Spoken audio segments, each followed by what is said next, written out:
Hello, everybody here? Can you hear me in the back? All right.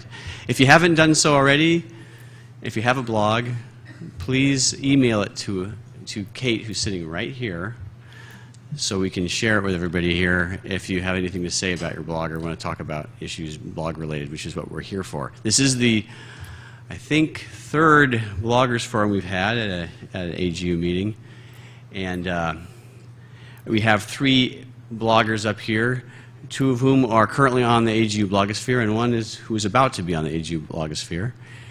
My name is Larry O'Hanlon, which I don't have up there anywhere. I'm the guy who manages the blogosphere as well as coordinates a lot of the social media for AGU. So you don't see me. I'm kind of hidden in the press room behind a wall, so we can be very antisocial about our social media. But I have what I do every time we start this is I ask for a show of hands on a couple of questions, just so we can kind of tailor things for you. How many people here have a blog already? Okay, that's good. How many don't have a blog, just here because you're curious about blogging, maybe want to have a blog? Okay, well again, it's just like every time, half and half. Good. Well, what I'm gonna do, which I have not done in the past, I have a real quick PowerPoint here just to start out to hopefully answer some questions for the beginners, just real basic stuff. And if the experienced bloggers disagree with me on anything, that's great because we'll have things to talk about. So I'm just gonna whip through this real quick. Wait a minute, before I do that, I should introduce these guys, I'm sorry.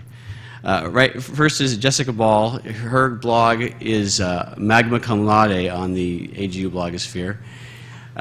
Maury Pelto, whose blog is going to be coming in soon, hopefully in the next month or so, A Glacier's Perspective. So he blogs about glaciers. And Laura Gerton, who has GeoEd Trek, which has been, has it been off a year already? You've been on it? May 9th.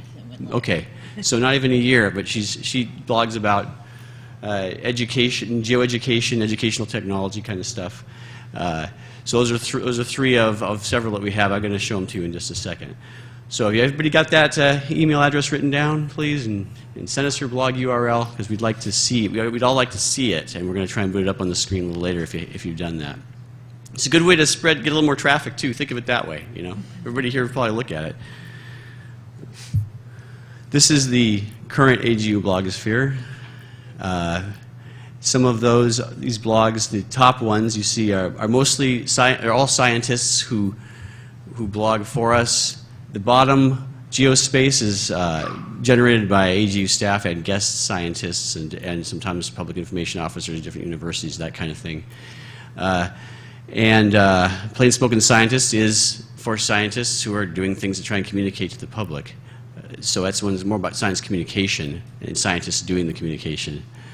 Let's see if I've missed. And the bridge is generated by AGU's science policy people and deals with a lot of that stuff in DC, you know, inside the Beltway stuff, dealing with science policy that's related to the geosciences.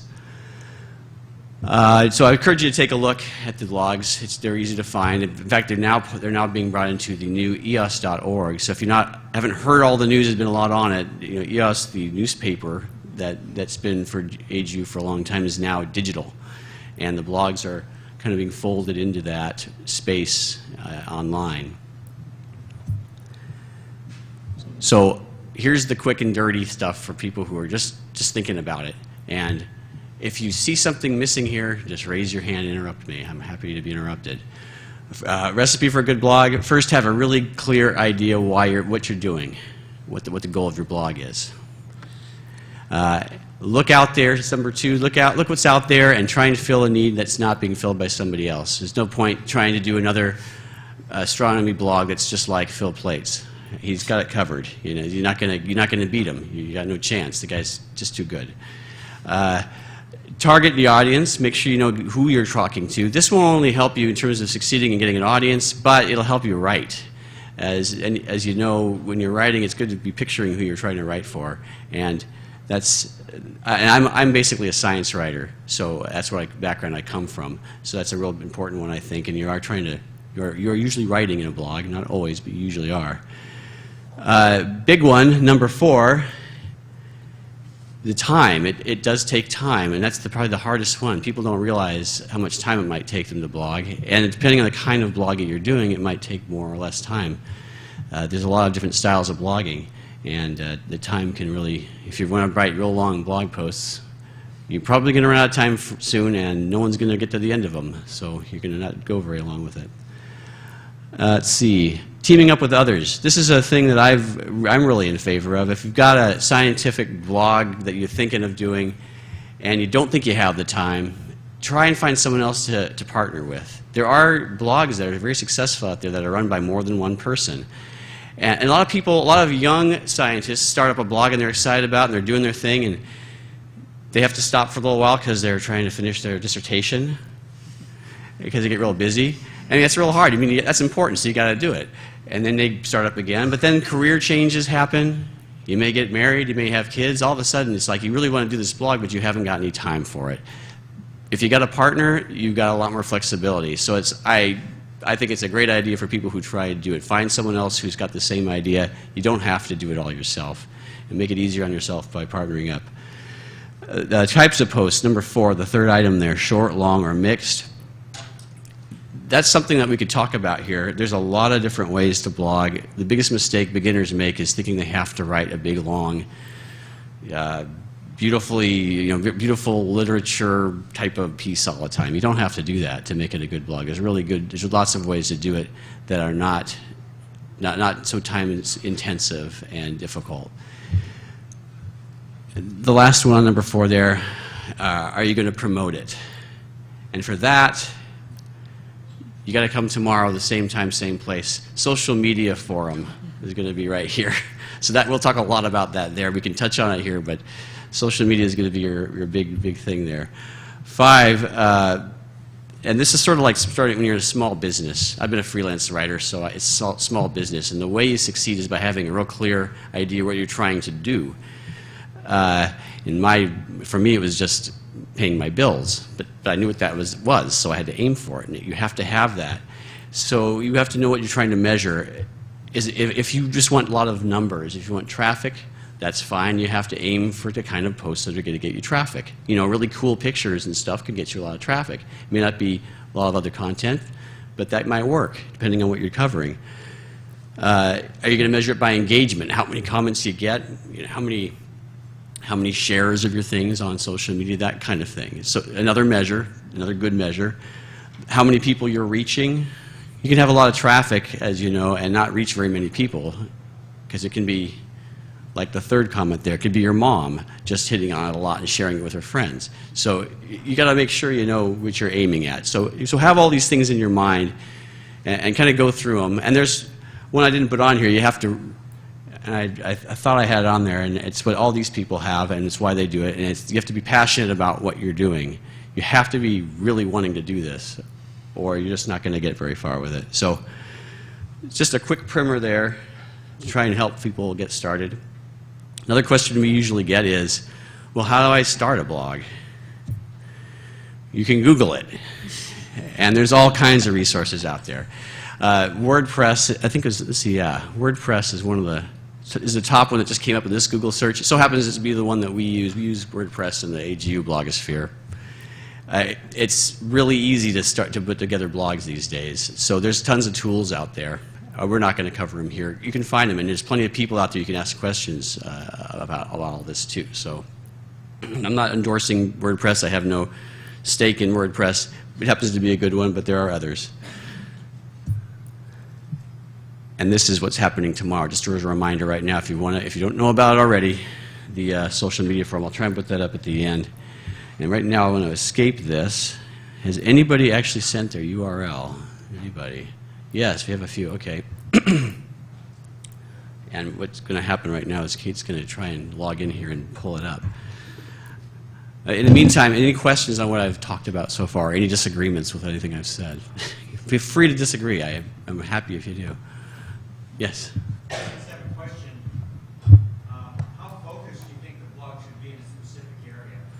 Anyone have a comment on that?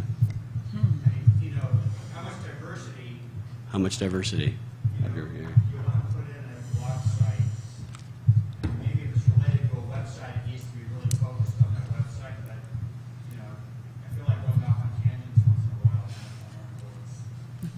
I think you want to have clear identity of what that blog is and what you're trying to blog about, so that people have an affiliation and an association. So with mine, I keep it with geosci ed tech, along those lines. There are other topics I'm certainly very interested in and fascinated about, but I'm concerned if I have a regular group that's reading my blog, they have an expectation for that particular topic.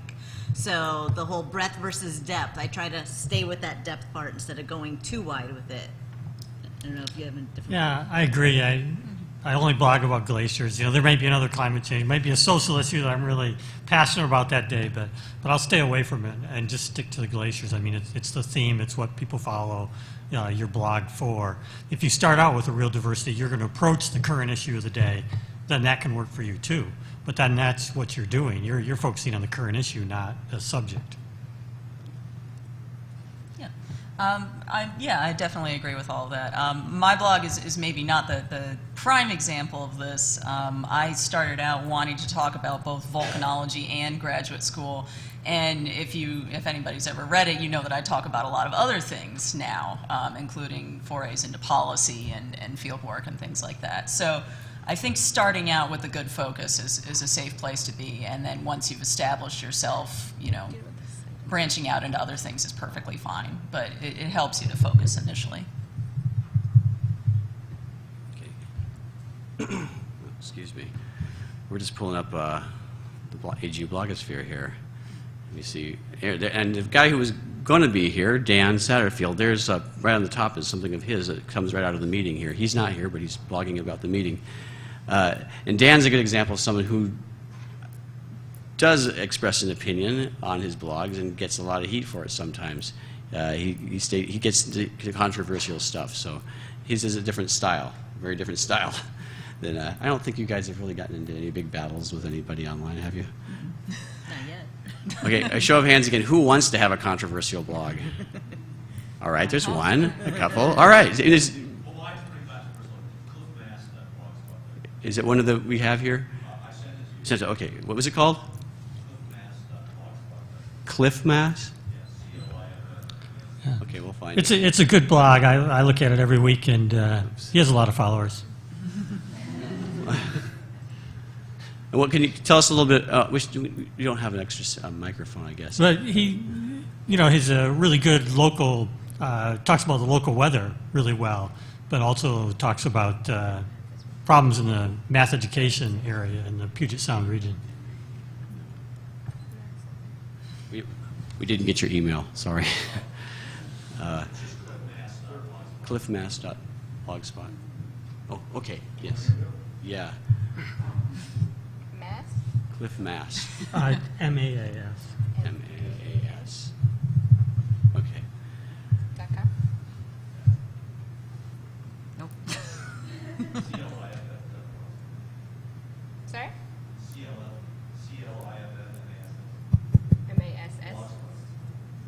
Okay, not too. Sorry about that. Not too. He's getting a microphone now, so it'll make it It's easier. confusing. Yeah. 1A. 1A. It says Mass. Oh, there it is. Okay. Okay. So weather's always controversial, right? What? Weather's always controversial? It's not always controversial, but that's not controversial. But I do controversial subjects, but I also do Northwest weather, and they need for more computers for the NCEP, things like that. Give us an example of something that you do that is controversial. Oh, I've done many controversial global warming stuff, taking ocean acidification, exaggeration of regional climate change things. People who claim that some big storm is an indication of climate change. So I've tried to sort of take sort of a middle road. That's controversial among some. Okay.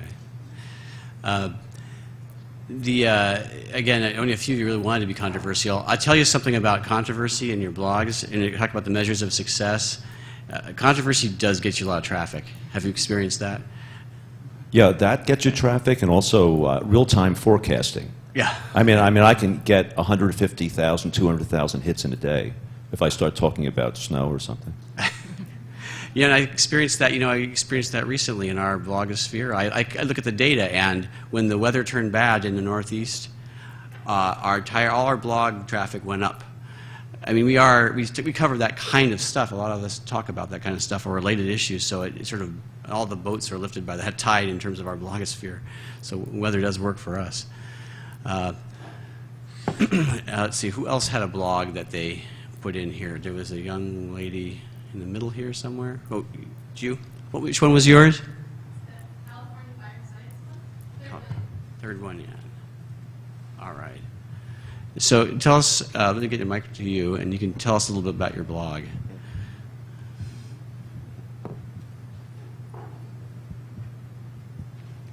So I work for the California Fire Science Consortium, which is an outreach organization funded through Joint Fire Science Program. I'm one of 15 organizations across the country, and we're really trying to bridge that gap between management and fire science. So this blog, predominantly what I've been doing lately is we have a lot of field trips, and so I've been trying to take a lot of photos and try to kind of both provide a resource for people who are on the field trip as well as people who are not able to attend. So it's kind of a mixture of things, but we also have, sometimes we have guest bloggers come on as well, so. Your field trips do well in terms of traffic? We do, actually. I mean, we had 80 at our last one in South Lake Tahoe, which... Well, in terms of traffic, I mean. In terms of the blog post, unfortunately it was open position for about 6 months, and so I think it lost a lot of traffic, so I'm trying to build that back up. I think it could do better, and so I'm happy to hear any suggestions for it. Well, you know, my experience in looking at some of, like, I think you've had some kind of field trippy type things over the years, haven't you? Oh, yeah, plenty of them. I think they do pretty well. Could you speak to that at all?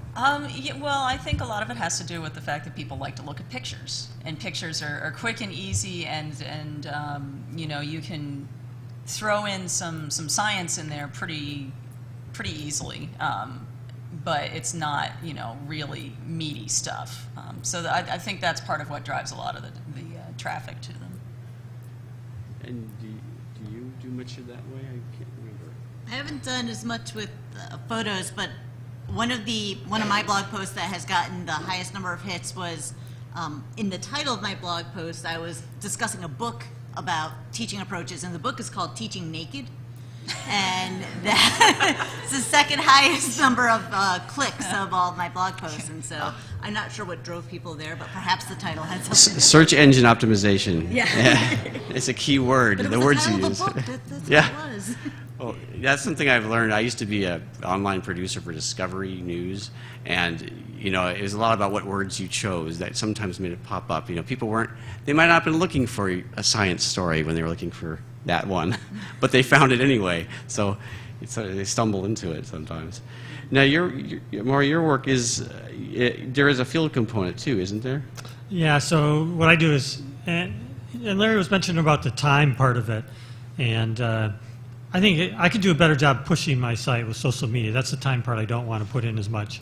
But the actual writing the blog posts, I do 2 a week, and so I'm really pretty specific about always meeting that deadline. You know, I maybe a day one way or the other. You know, I try and do like a Sunday, Thursday, but you know, that may vary. But it's 2 a week, and every one, you know, my philosophy is I'm examining some glacier, and I'm not reporting somebody else's examination of the glacier. It's all my observations of that glacier. And yeah, I've worked on 250 glaciers, so sometimes I can talk about a glacier I've been on, but now that I've done about 500 posts, I've saved some of them, but I've done most of the glaciers I've worked on.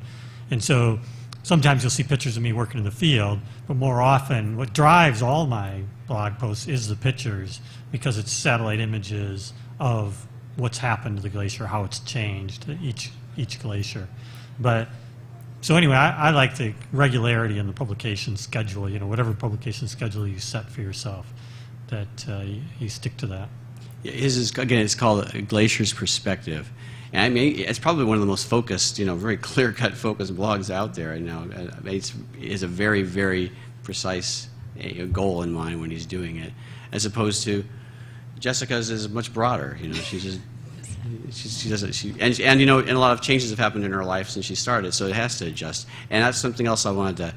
I wanted Jessica to talk about, because she recently changed positions, and sometimes it makes it difficult to blog, or you have to change the way you blog. So I'll let her talk about that. So to give you the backstory on this, I finished my PhD at the University of Buffalo last, Jesus, what did I do that? I can't remember anymore. It was about a year ago. This is what happens to your brain when you finish a PhD.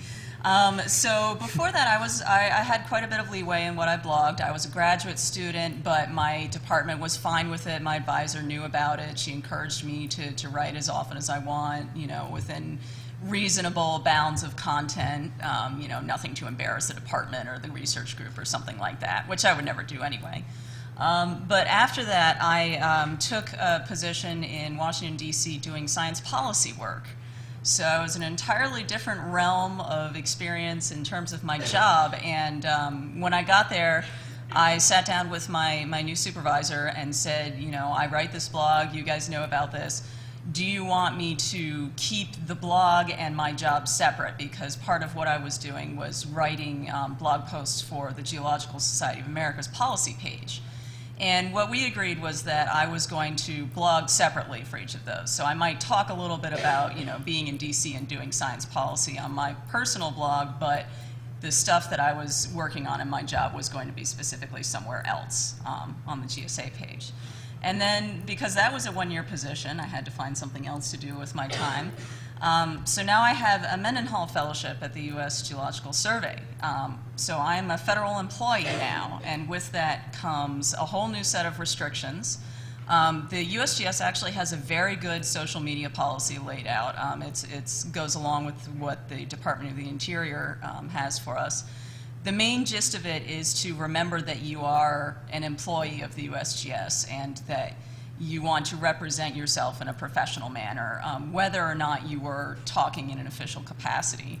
And I actually sent the question up the grapevine, you know, I've had this blog for a while. Are there things you don't want me to talk about? Are there things that you want me to be careful about? My research is not particularly, you know, it's not something that you'd be worried about getting scooped or something like that. You know, it's not releasing information about what's going on in the space program or something that goes up to the minute. It's slow and it's steady, but it's not something that I would worry about talking about just in general terms. But what I've come up with at the USGS is basically to remember not to talk about unpublished research, which is a rule that I follow anyway. I followed it as a grad student, follow it now, just because you know you don't want to do that until you've had your research reviewed. It's sort of a sound policy for anything. And I don't represent myself as making statements on behalf of the USGS, and that's something that's pretty much standard for all federal employees who have personal social media accounts. You know, you do it on your own time, you keep it separate, and you try and present yourself professionally. That reminds me of a topic we talked about last year, which is how having a blog could help your career, especially young folks who are just getting started.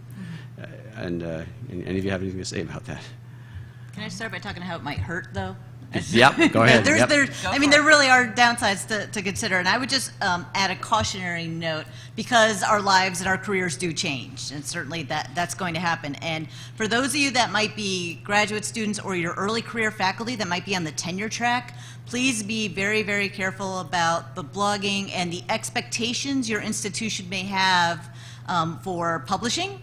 And if you are appropriately balancing your time between getting your research out in peer-reviewed journal articles versus getting 1 or 2 blog posts out a week. There are some institutions that do not feel there are some that feel that blogging is a waste of time. And if you have time to blog, then clearly you have time you should be doing research. So I just want to throw that out as a cautionary note that even though you may embrace the blogging if you get your foot in the door at an institution, their attitudes and views may not be as enthusiastic as yours are. So I just want to throw that as a warning. That's a good warning. And on the other side, so I want to make sure you don't come away thinking, oh, crap, I'm not going to do this. This Right. is going to work.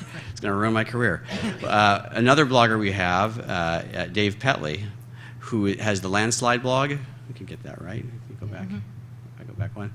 And it's a really successful blog. He's in England, and he actually uses this blog as part of his research because he researches landslides and their occurrence in different places and maps them out and studies risk and all that. And he recently moved from one university to another, and it was part of his contract, if I remember right, that he kept the blog going. And he's actually going to have a graduate student helping him do his blog now because he's got so many other responsibilities.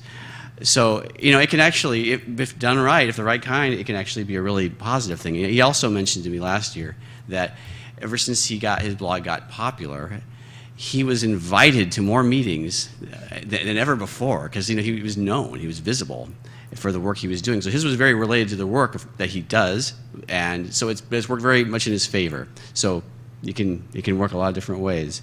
Yeah, I mean, I look at mostly advantage, but I look at it trying to kill more than one bird with the same stone.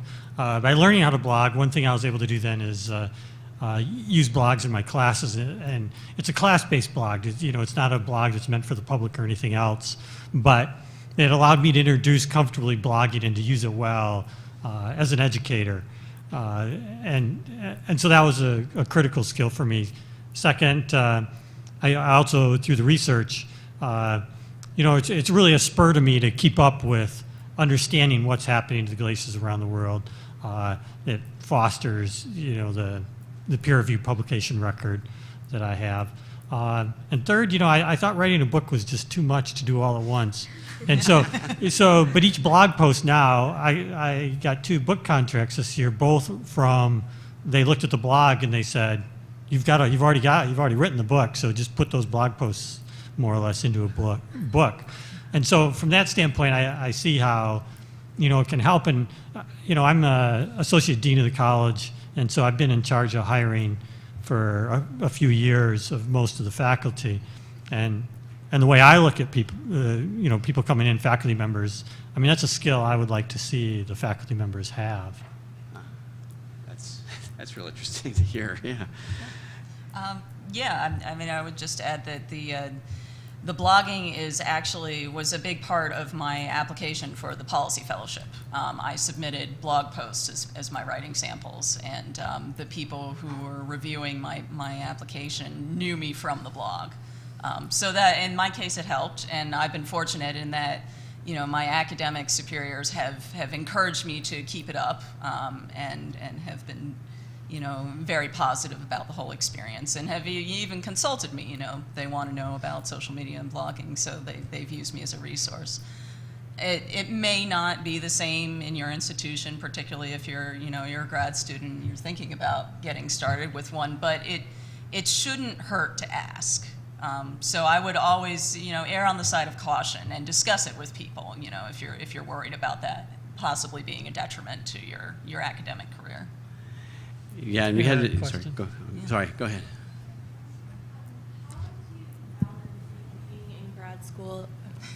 How do you balance being in grad school and trying to do research and work on your dissertation and also blogging at the same time? Do you have any tips for that? Prioritizing is the first one. And when I was in graduate school was the first priority. I was there to get a degree.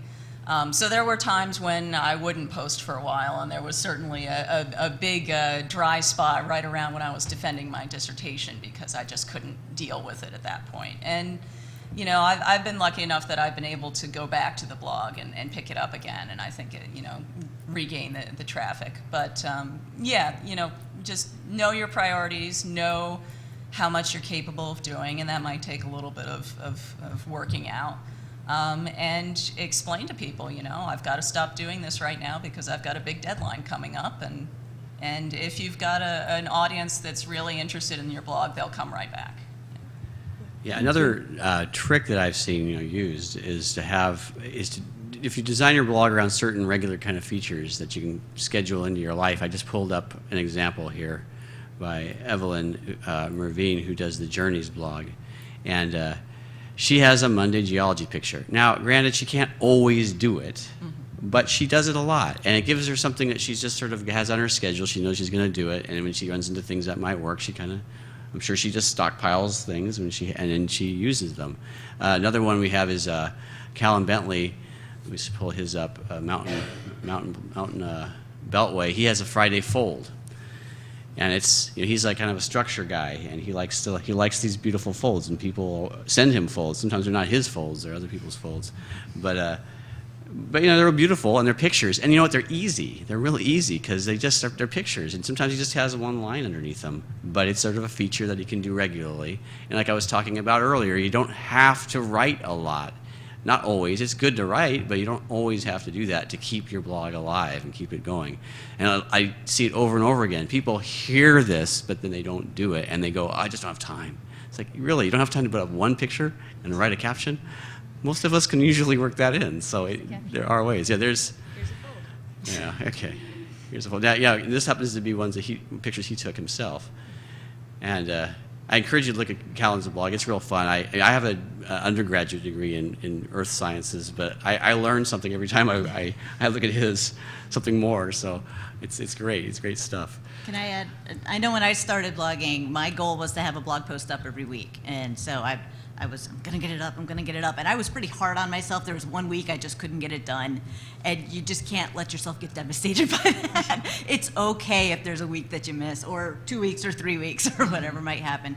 But one thing that finally took me some time to sink in is that you can, if you have some time in your schedule and enough topics, that you can write blog posts that don't get released until weeks later. So for example, I went out to sea for 3 weeks in September, so I knew I wasn't going to be able to blog from the ship, but I just wrote the post ahead of time, and then you can set it up in WordPress where you'll say release it on September 10th and then release it on September 17th. So my blog kept going even though I wasn't there. How long were you gone? 3 weeks. Because it seemed like about 4 days, because you said you were gone. I saw it, but then I didn't notice a real break. So you did a good job on that. I kind of wondered, that was a real quick trip is what it seemed like. It was funny though, because I set up these posts to go when I was out to sea, and when I came back from the ship, for some reason I thought I would have time to write a post the first week coming back to classes and stuff, and that was foolish. So that was the week I missed, was actually when I came off the ship, when I was on the ship.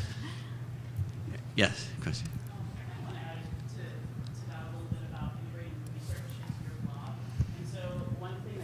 They're going to bring you a microphone. It's coming right behind you, a microphone. Oh. Yeah, and you can, do tell us your name. That would be I'm Kim Martini. I write for Deep Sea News. And so one of the things you can do for, as a graduate student is really just blog about what you're learning about. Are you reading a new paper? Write a blog about that. It doesn't have to be a super long thing. It's, are you learning a new concept? I do that a lot. I write a paper about that, because if you can explain it to somebody else, then you've figured it out as well, and I think that's really important. So I know, we were talking a little bit about how some institutions maybe aren't that happy about it, but if you integrate it part of your research, it can be done. And then the other thing I want to say too, if you're new to blogging, don't be afraid to if you want to try out blogging, just try ask your favorite blog if you could put actually a guest post on. A lot of people are really into that. That's a great idea, yeah. So we do that at Deep Sea News. So if anyone wants to write a guest blog post, I'm not pitching anything.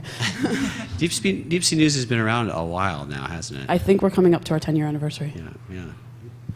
So it's the learning, if it's something you want to learn anyway. So the blog can help drive that. And like you were saying about, I think of in a different way in terms of if I want to really learn something about a new paper, I don't read the paper. I volunteer to review the paper. With all the open access stuff, there's a lot of reviews you can do before stuff's published. And so I work for a couple journals as an editor, and so I review those papers. And by reviewing it, I really understand, well, the same thing comes with blogging. If you blog about a paper like you were suggesting, you really will understand that paper better than if you just read it, take a few notes.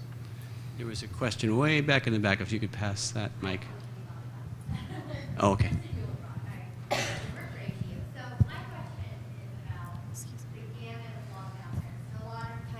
Personal opinion, range all the way up to very journalistic style. Thank you. Talking about the gamut of blogs that run from very opinion-focused, kind of personal, up to very journalistic and kind of science writing journalism at that. I'm wondering what the panel's experience and opinions is on that. Someone who's interested more in the science writing journalism aspect, do you identify if it's an opinion piece that is opinion? How do you distinguish between the two of those if you do? And do you have any recommendations on kind of that structure between that gamut of blogging that's out there? Well, if I'm going to write an opinion piece, it's not going to go on that blog. I do guest posts for Real Climber, Skeptical Science, or someplace like that. And if I have something that's more, maybe it's not even opinion based, but strays away from the glacier stuff, then that's where I'll post it.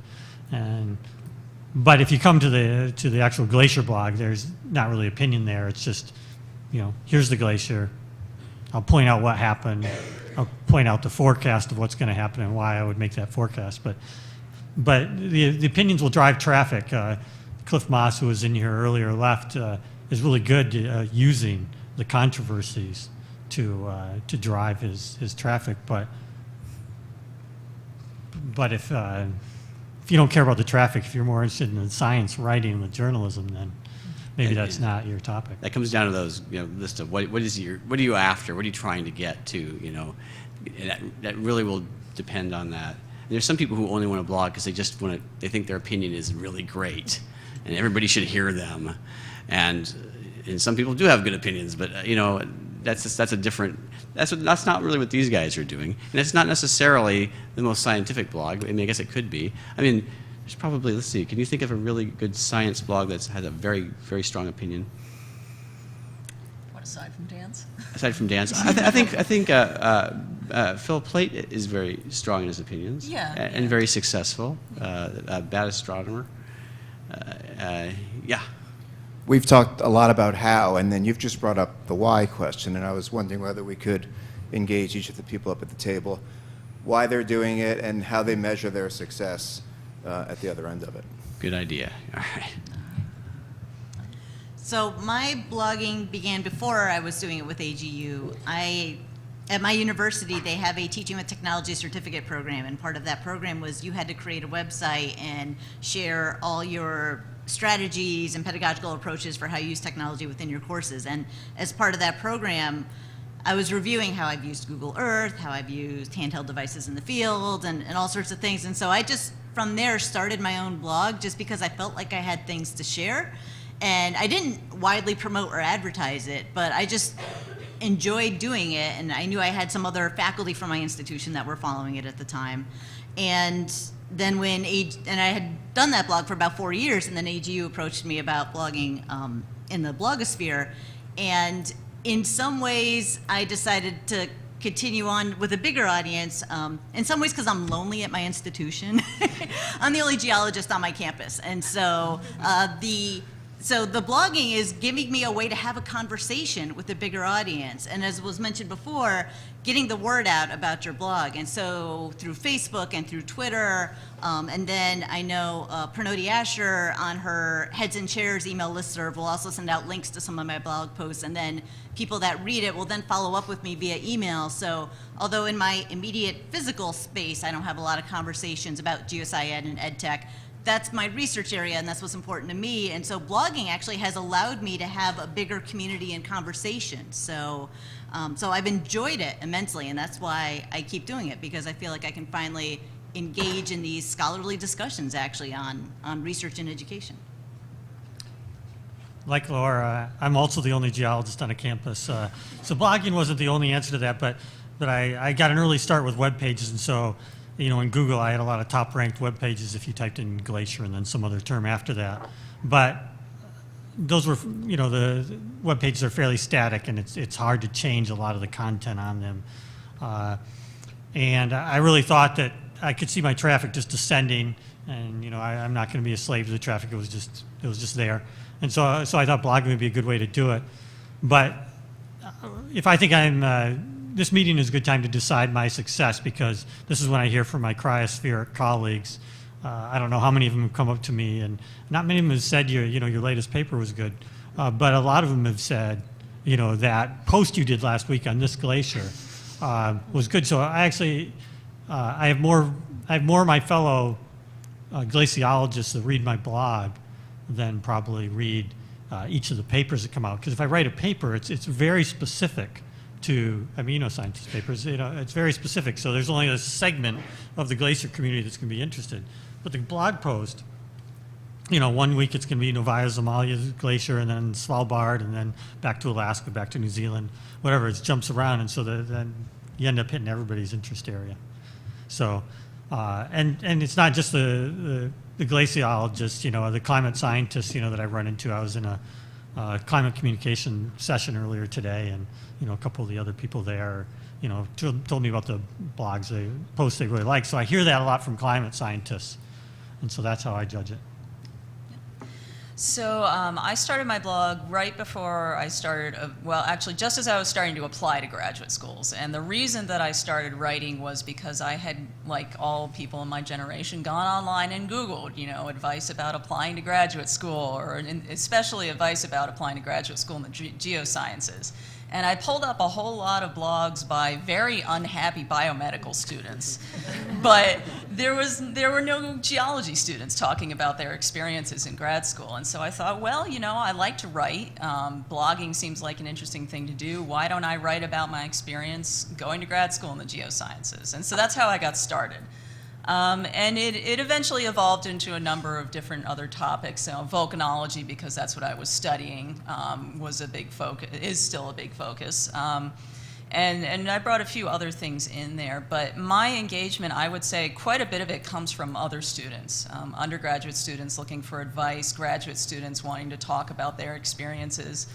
And that's, I think that's one of the, hopefully, the needs that I filled. I know there are any number of other graduate students writing about their experiences in the geosciences now, which I think is great. And I don't get probably as much traffic as some other people do. I don't get the same numbers, but when I do get responses from people in the comments or through emails, they're always very thoughtful, and they get me thinking about things that I wouldn't necessarily have considered before. So I think that that's a measure of my success, is that the quality of the engagement that I have with the people who are reading my blog. So would it be fair to say that it's collaboration across the board? Yeah, yeah, I collaboration. also pulled up Austin Elliott's seismology blog, and he's not here, right in the room. I don't see him, but he, like last year, his motivation, I'm just going to try and paraphrase what he said, just to add one more voice to this, was that he just found himself talking about seismology to his parents and his brother or whatever, people who he just wanted to share it, and they often were like, yeah, whatever. But he wanted to share it, and he wasn't feeling like he was sharing it effectively, and so he started blogging about it. And he had just been doing it a very little while when we found him and invited him to come and do it. Now, he's one of those guys who just finished his dissertation, which is why you see this kind of an old blog post here, because he's kind of, you know, he's been very busy. But I'll say, you know, Seismology blog was a great blog. I managed to get him right after the quake in Chile, those series of quakes, those really big ones back, was it April or March or something like I can't even remember. Well, it was late at night. I happened to be in my email. I got the USGS, you know, automatic mail, and I immediately emailed Austin just to see if he was on his computer, and he was. And I knew he was busy with dissertation, right? But he couldn't resist, right?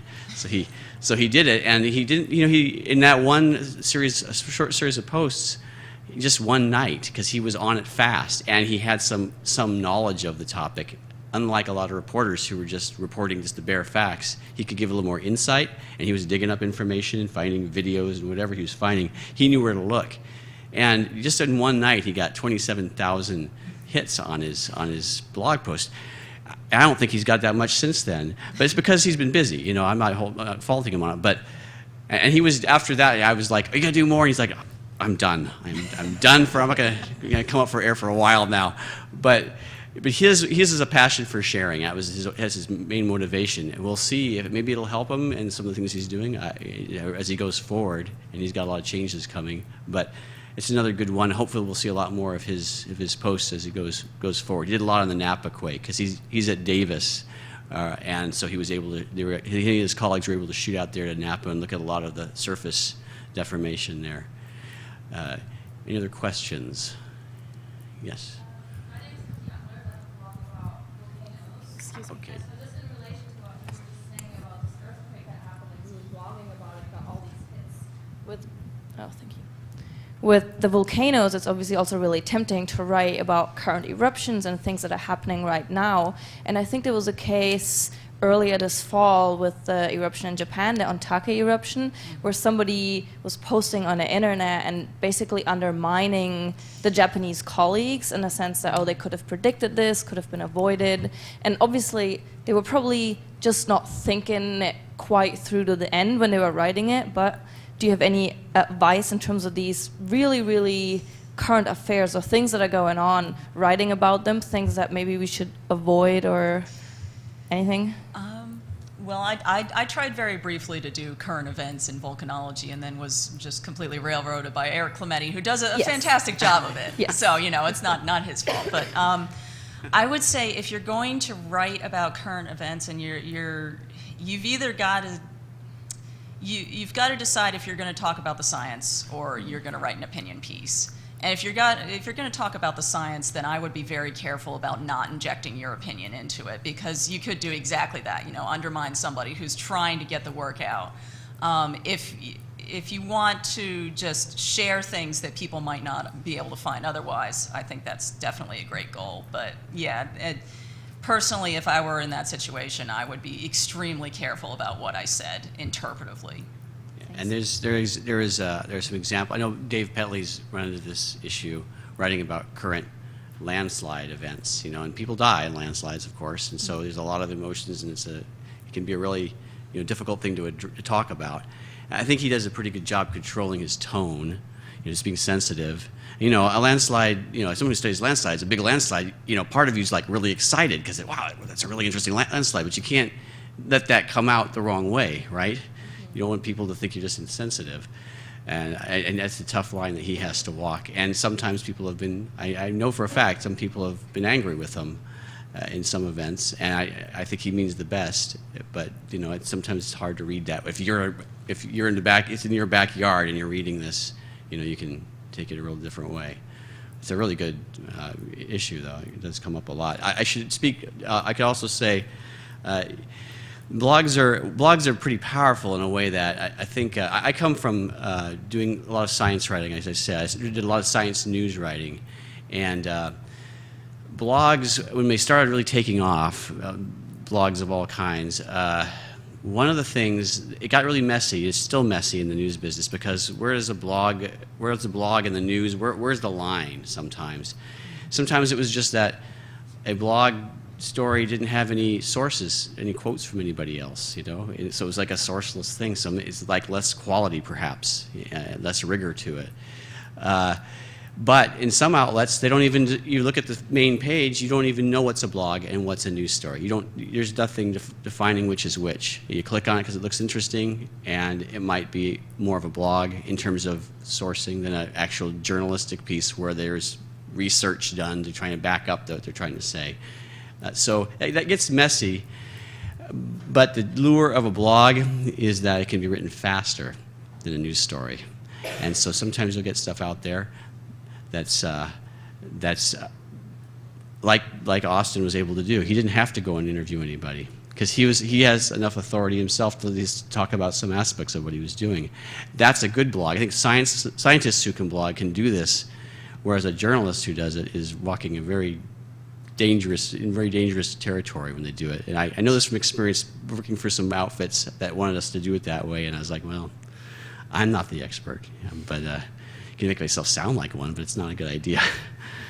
Well, you mentioned the current events, and if you chase current events, it does help your traffic, but you also face the fact that that's what everybody else is chasing, all the other media. So,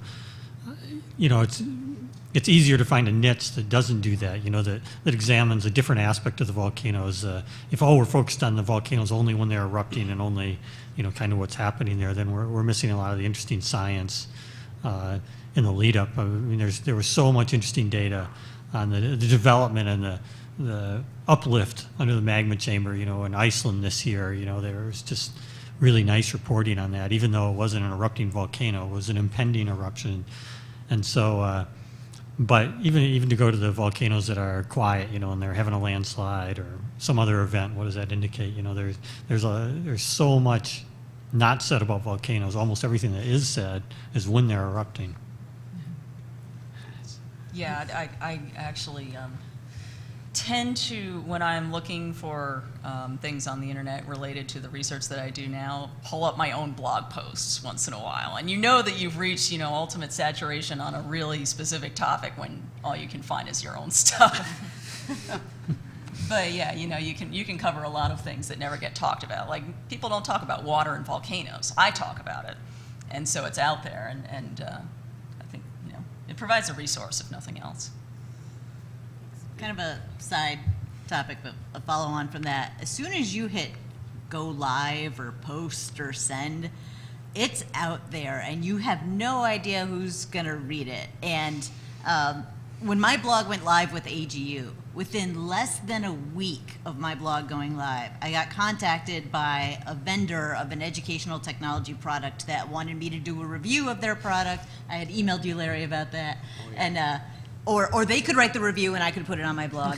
And AGU hadn't even sent out a press release that this blog was live or out there. I mean, less than a week, someone found my blog and wanted me to blog for them on their product. And so it's as soon as you put something out there, you want to make sure you proof and read it. And it's like when I do my blog posts, I'll write up something, then I'll make sure I step away from it for at least an hour or a couple days and then go back to it just to make sure the tone is proper and that I'm not saying something the wrong way or could be interpreted improperly. I've got my sources cited. Just because, once it goes live, it's amazing how quick I've had some people respond or reply to my posts that go up.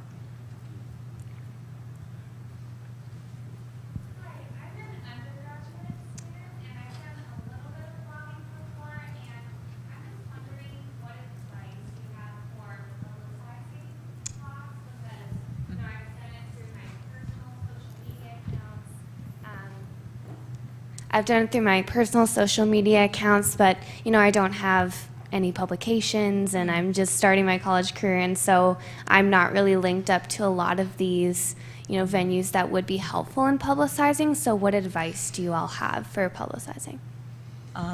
Start talking to other bloggers and other people on Twitter and social media. So a lot of the traffic that I get, I think, comes from people I know personally from those relationships, driving traffic to my blog.